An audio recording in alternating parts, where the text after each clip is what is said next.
Recording by Dale Grothman. This big-time space promoter could get the Horsehead Nebula in a flying mare, but pinning a planetoid is tougher. The Celestial Hammerlock by Donald Colvin. Spacegram from Jed Michaels, Rytuk Eros, to H.E. Horrocks, Interplanetary Amusement Corp., Cosmopolis, Earth. I quit, you balloon brain. Jed. Rocket Mail, Second Class. Dear Michaels, your last message indicates you wish to leave the employment of the Interplanetary Amusement Corp. Under our employee policy, this is allowable, effective upon completion of your current assignment.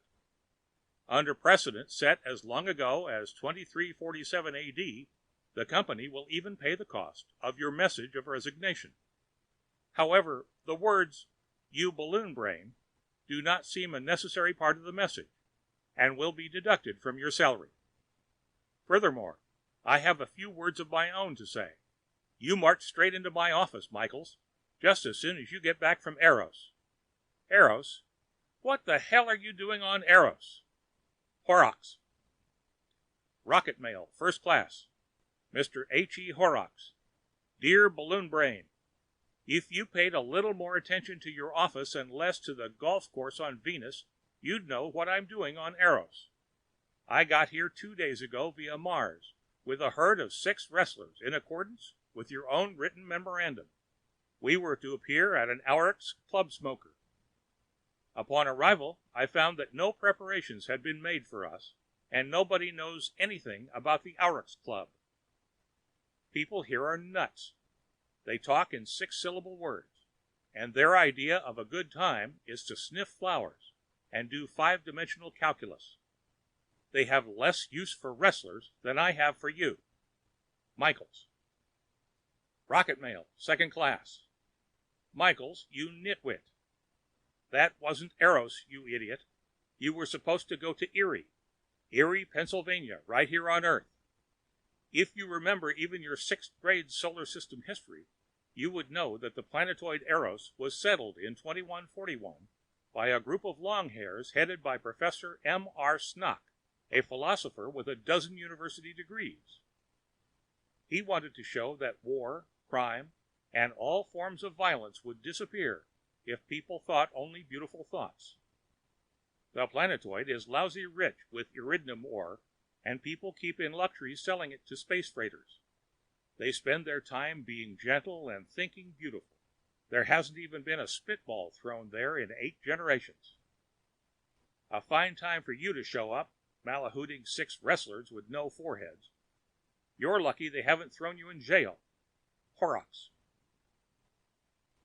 Rocket Mail, Postage Due. Mr. H.E. Horrocks. Dear Jellyhead. What do you mean lucky? We are in jail. Right after we got here, the boys decided they had been cramped in that local spaceship and needed a workout to limber up. As soon as they got started, they were surrounded by a bunch of scrawny males, all sniffing hollyhocks. Their spokesman, a bald bird with rosebuds in his whiskers, touched me with a gold-headed cane and said that apparently we were not yet attuned to the high mental plane of the planetoid, and would we mind going into protective custody while they worked over our egos and cured our kineticism.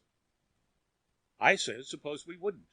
He looked shocked and waved his flower, and said that then, although it had never happened before, he supposed he would have to call the Space Patrol and have us thrown into the hoosegow on Ganymede. I translated that into basic wrestler for the boys, and we agreed we'd better go along. We'd heard about the jail those tough Space Patrol babies operate on Ganymede. The flower lovers took us to an old iridium pit and asked us to please go down. Now they're perfuming us every hour and feeding us flower bulbs to make us gentle. We could climb out of this rat hole whenever we wanted, but that would be climbing straight into a striped spacesuit. I think about you all the time. If you think they're beautiful thoughts, you're as crazy as I've always suspected. Michaels. P.S. The boys ask that I enclose this note from them. Dear Mr. Horrocks, We do not like it here, Mr. Horrocks. The grub is no good. You come get us. Please, Mr. Horrocks, come soon. Gorilla Man Thorpe, Choker Jonas, R.Z. Zabitch, light heavyweight champion of the Moon, Mercury, and the inner rings of Saturn. Gorgeous Gordon, Barefoot Charles Enya, X, the Faceless Wonder. Rocket Mail, First Class, Mr. Jed Michaels, Mr. Michaels. Don't think you can sit around doing nothing and collect pay from the Interplanetary Amusement Corporation. You're suspended until you get out of there. Horrocks. Spacegram, collect. Mr. H. E. Horrocks, Cosmopolis, Earth. My resignation was a mistake. I withdraw it. You are the best of all possible bosses. Improbable as it seems, I love you. Jed. Spacegram, Mr. Jed Michaels, Rytux, Eros. Only one possible cause for your last spacegram. Has she a sister? Hank. Rocket Mail, Second Class. Mr. H. E. Horrocks, my dear employer and pal. Eros is a wonderful asteroid. Toward the end of the second day in the pit, the wrestlers limbered up. Zabitch and the Gorilla Man worked out on headlocks. Gorgeous Gordon did calisthenics, and Barefoot Charlie, Choker Jonas, and the Faceless Wonder got themselves into a grunting free-for-all. After that got underway, I heard a squeal, and a girl came bounding down the pit's side. She was young and dark-haired and pretty. She might have been as intellectual as the president of Harvard above the shoulders, but what a framework she had to hold up that brain. She went over to Gorgeous Gordon, and she said, "Ooh!" With all the flower lovers around here, it was probably the first man with muscles she had ever seen. The big ham swelled up. He flexed his arms and stuck out his chest. "Ooh!" said the girl, and went bounding back up the side of the pit. I stopped the exercise, and the wrestlers sat and mused blankly at each other.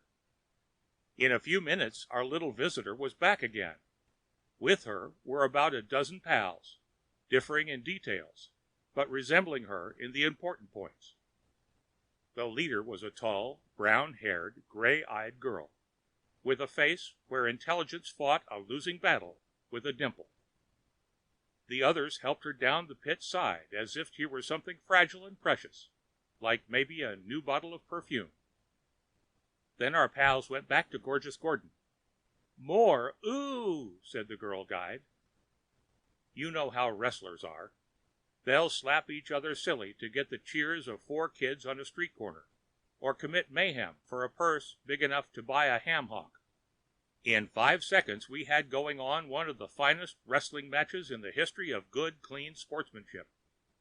And over the cracking of wrestlers' bones rose the shrieks of the girls, showing that their throats were in the right place, even if their brains weren't. The gray-eyed girl sat with me on a flange of unmined ore. She was Aliana, a direct descendant of the leaders of the Eros pioneers. As such, she was a princess of the planetoid, although she left most of the governing to the Council of Elders, apparently as outstanding an array of mossbacks as ever smelled a gardenia or just plain smelled. "I sometimes think, Mr. Michaels," Aliana told me, "that we on Eros have laid too much stress upon the cerebral. I wonder if our lives might not be fuller if we also included some of the more vigorous activities, such as the one in which those men are now engaged." "If it's a vacation from your mind you want, Princess," I agreed, "those boys are your meat." Just then the Gorilla Man got a leg split on Barefoot Charlie and began to braid his toes. "How stimulating," breathed Aliana. "What is proper for an onlooker to remark in such a situation?" "A satisfactory outcry, Princess," I explained, "is, 'Break it off!'" "Break it off!" encouraged Aliana. I had to wind it up finally before the wrestlers reduced themselves to blubber, thereby forcing the Interplanetary Amusement Corporation to go out and lasso itself another herd. The girls were giggling up the side of the pit. At the top, Aliana waved at me. The others blew kisses, not caring much how they landed, as long as the receiver had muscles. The next day, a young man came to the pit. He announced that, upon Princess Aliana's orders, we were to have the freedom of Eros, so that contact with the planetoid culture could win us from our uncouth ways. He was too young to be wholly gentled by the flowers and the Council of Elders, so the choker showed him a wrist lock, and then the choker tossed him on his ear in the A.Gramour. He said words that were not beautiful. Maybe there's something to the people of this asteroid. Anyway, everything is great now. We wander wherever we please, as long as we return to the pit to sleep. When nobody is looking, we sneak into the royal palace courtyard and put on a wrestling show for the girls. And the nights. Ah, the nights. Don't turn entirely green with envy, Hankus. At least leave your nose the familiar red. Jed. Spacegram. To Jed Michaels, Rytuk, Eris. Fine work. Return immediately. We'll meet you at Mars. Maybe you can persuade some of the girls to accompany you that far. Am sending the wrestlers to Saturn. Hank. Rocket mail, first class. To H.E. Horrocks, Cosmopolis, Earth. Dear Hank. Go to Mars, the man says. I can't go anywhere. The elders caught us giving a wrestle when Aliana was away, and we're in again. These flower roots taste terrible. Jed. Spacegram. To Jed Michaels, Rytuk, Eris. You blundering baboon, you're fired. Horrocks. Rocket mail. Free Royal Frank. Royal Palace, Eros. To H.E. Horrocks, Cosmopolis, Earth. Dear Melonbrain, I gather from your last message that you wish to discharge me. I accept the offer, fat boy. In fact, under Royal Eros precedent, which I made up 3 minutes ago, we will even pay for your message. However, the words, you blundering baboon, do not seem a necessary part of that message, and their cost will be taken out of the first bit of business that the Royal House of Eros decides to honor your puny little corporation with, if any. Times have changed, Hankus. I'm a big shot now. A few hours after we got back in the pit, Aliana came back and sneaked down to see us. She said she thought it was about time to end this Council of Elders nonsense, and asked our help. I told her plan to the wrestlers with words of 1 syllable or less. They all agreed, except the Faceless Wonder. I don't see why I should have nothing to do with no book, he said. It seems he had had a book once and chewed up the first 3 chapters before he found it wasn't something to eat. I signaled the boys. Zbich clamped a headlock on him. The choker got a hammerlock. The gorilla man took him in the scissors. Gorgeous Gordon got a toehold, and Barefoot Charlie stood up and jumped on his stomach. Do you understand now? I asked politely. Sure, Jed, sure, said the Faceless Wonder. Why didn't you explain it to me in the first place? So the next morning we yelled for books, and the following days, whenever anybody was around, we were busy sniffing flowers and reading. Between times, I tried to explain to the wrestlers why there weren't more pictures in the books. A week later, we sprang the trap. I told the stable hand who brought us our fodder that I had taken in so much culture that I was breathing beauty. Zbich gagged a little and asked for a second helping of flower roots. Gorgeous Gordon requested a needle and thread. He said he had fallen behind in his needlepoint. The report of the conversation had got to the Council of Elders, and it brought them to the lip of the pit, looking like something the glue factory had refused to accept. Aliana was with them. I bowed at the waist and made a speech. I thanked the elders for showing me the error of my ways. I said that, after staying in the lovely iridium pit, I was enraptured with flowers, crazy about culture, and practically engaged in fifth-dimensional calculus. I asked that I and the boys could have the priceless boon of walking freely around Eros, swapping beautiful thoughts with the local yokels. The elders went into a deep state of flutter. Most of them were accepting our proposition out of hand, which was bad. Our old pal with the beard saved us. "But I saw these men romping," he shrilled. He lowered his voice to a high alto. "Positively romping. Perhaps these men could prove their sincerity. Aliana said, winking at me. Perhaps one of them could consent to illustrate what he has learned here by giving a public talk on some scientific subject. I should be glad, I answered, to hack off a lecture for the good folks of Eros. Suppose I give it on anatomy? And so it was decided, exactly as we had planned. There was an amphitheater which the inhabitants of Eros had been using for ballets, string quartets, and lectures by such of the long hairs as got stuffed so full of long words that they couldn't keep them to themselves. I had ring posts and ropes set up on the platform, saying I needed them to illustrate my talk. I got into the ring with Gorgeous Gordon and Zbich, who were dressed in trunks and bathrobes. The wit and beauty of Eros was assembled there, the beauty being represented by the girls, and the wit, such as it was, by the Council of Elders. The rest of the seats were filled by other forms, some of them tolerably easy to look at. I had picked out the subject of anatomy in the belief that none of the inhabitants of Eros knew anything about it. The men didn't notice, and the women had nothing to look at anyway. I went into my act. Kind hosts, friends, and unfortunate incidents, I said. My topic is the science of anatomy. Now, the science of anatomy is copacetic to the point of mopery. The cerebellum is distended, and the duodenum goes into a state of e pluribus unum. Uncalculable thrombosis registers, and the ectoplasm become elliptic, or in the vernacular, the 8-ball in the side pocket. The crowd sat stunned. Here and there a flower sniffer looked down at his own rack of bones to check my statement. Let me illustrate, I said. I drew the bathrobes off the wrestlers. The boys' muscles rippled as they strutted around the ring. From the women's spectator came a long, deep sigh. From that moment, we had half the audience with us, the female half. In anatomy, I said, shaking my finger to emphasize the point, the wingback shifts outward from a lateral. In the words of the great philosopher Hippocrates, the coil should always be kept clean between the barrel and the tap, and all excess collar should be removed from the spatula. Nobody was listening to me. They were looking at the wrestlers, which, of course, was what I figured on. Most of the men were comparing the grunter's muscles to their own, and here and there a few were dropping their flowers onto the floor. I signaled, and in a second the boys were an omelet of flying legs.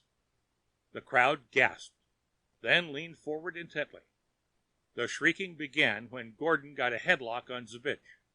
It grew when Zbich flipped Gorgeous with a flying mare. By the time Gordon got in a billy goat butt, the amphitheater sounded like feeding time at the zoo. There was another sound, too.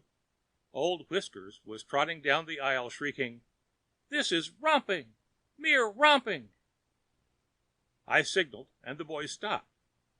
We need a third man to illustrate the next point, I said. Perhaps the gentleman in the aisle will volunteer. 2 wrestlers grabbed Old Whiskers and tossed him into the ring. Making fast double talk, I took off his shirt, and he stood there, stripped to the waist, blinking in the sun, and looking like a dehydrated squab. The crowd noted the contrast between his scrawniness and the muscles of the wrestlers. A roar of laughter swept in. Perhaps, I said, the gentleman would like to romp. Zbich made a grab for him, and he scuttled out of the ring, falling over the lower rope. A woman in the first row slugged him with a gardenia. "Sit down, you old fool," she turned to the wrestlers. "Break it off," she shouted. The match went on. In my career, including my medicine show days, I've had lots of easy marks, but nothing to compare with the crowded Eros first wrestling match.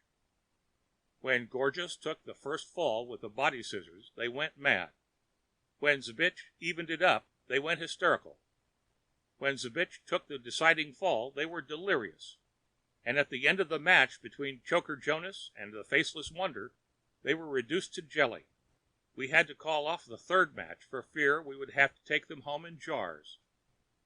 At the end, we went in a body, led by the wrestlers, and threw the Council of Elders into the Uridium pit. We are keeping them now on a diet of raw meat. The amphitheater has been converted into a permanent wrestling arena. We've laid out a football and a baseball field in the Lyceum Grove, and next week we'll start turning the botanical garden into a golf course. To carry out the full program, we shall have to buy some equipment and hire some talent. Whether we toss some of the business to Interplanetary depends, Hankus boy, entirely on the attitude Interplanetary takes toward you-know-who. When you write your crawling letter, you worm, address me as Your Mightiness. I am the Minister of Athletics on Eros now, and the second most important person on the planetoid. My work takes me close to Princess Aliana. Very close. Come to think of it, I wish there was a moon on Eros. It's not essential, but it helps. So long, peasant. End of The Celestial Hammerlock by Donald Colvin.